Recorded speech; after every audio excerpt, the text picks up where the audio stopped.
Stepped up military withdrawal from Syria, removing vehicles and containers from its key Tartus port on the country's Mediterranean coast, analysis by the BBC Verify suggests.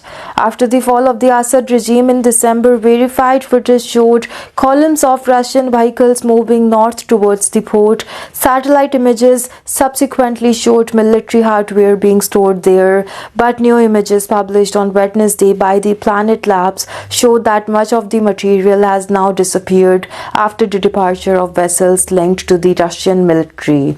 It comes as Russian officials held frank discussions with the new government in Damascus, Reuters reported on Wednesday.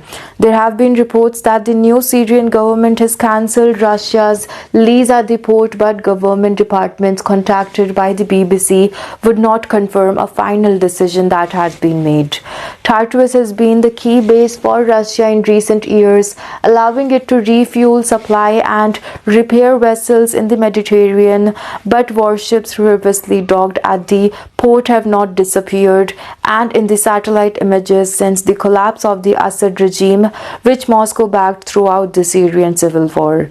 The Kremlin has signaled its desire to retain control over the base and said in December that it was speaking to the new authorities about maintaining a presence there. However, evidence suggests that Moscow has now decided to move valuable equipment away from the port. Satellite images also show that Russian hardware being removed from the nearby Himim air base from these several weeks.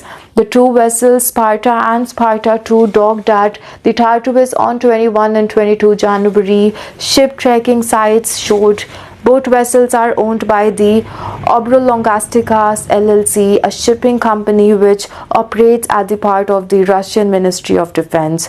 Both ships are sanctioned by the US and have been linked by Ukraine to the transportation of Russian arms. They have to roll in and roll off vessels that can carry vehicles. Sparta 2 departed the port by Monday, according to data from the tracking website Marine Traffic. Satellite images also revealed that a large quantity of military vehicles previously parked near the vessel were no longer there. A signal from the Sparta onboard tracker has not been detected since it's docked at Tartus, suggesting it may have been turned off as well.